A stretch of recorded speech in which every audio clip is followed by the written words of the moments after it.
La naissance, elle est exactement ce qui se passe dans le film. C'est-à-dire que je marchais avec ma valise gare du Nord un jour pour prendre un train et je suis tombé sur un jeune homme qui était visiblement pas, qui n'avait pas les codes de la musique classique sur lui et qui jouait une valse de Chopin divinement bien.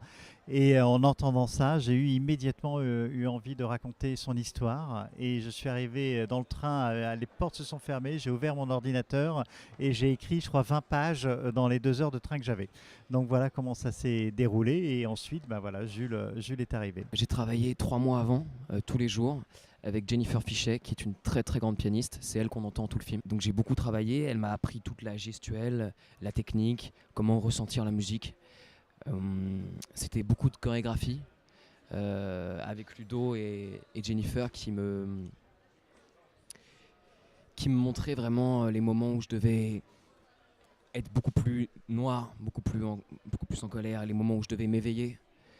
Et donc c'était vraiment ça. Et j'ai trouvé que c'était de plus en plus facile en fait, parce qu'au début il fallait tout apprendre, tout voir, euh, tout comprendre. Et plus on avançait, plus tout devenait plus fluide.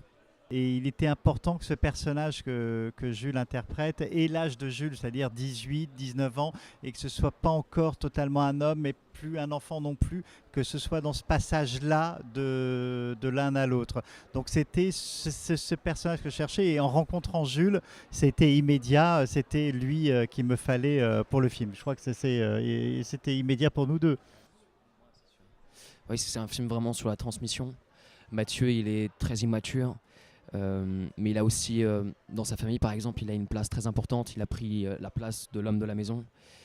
Et d'un autre côté, il est en colère, il a beaucoup de mal à accepter l'autorité.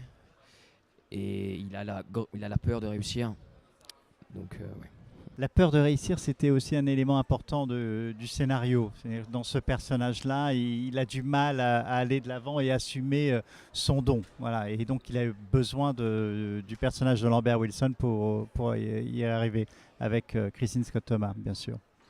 Il est très important pour moi d'essayer à mon petit niveau de démocratiser cette musique classique et en tout cas de la dépoussiérer et de lui enlever son côté hautain, élitiste, etc. Et avec Lambert, on s'est beaucoup attaché à justement gommer tout ça en lui pour en faire un personnage vrai. Pareil avec Christine et Jules qui lui venait de sa banlieue, enfin plutôt le personnage de Jules qui vient de sa banlieue, qui lui a du mal à assumer la musique classique. Donc voilà, c'est tous ces mondes-là qui s'empoignent.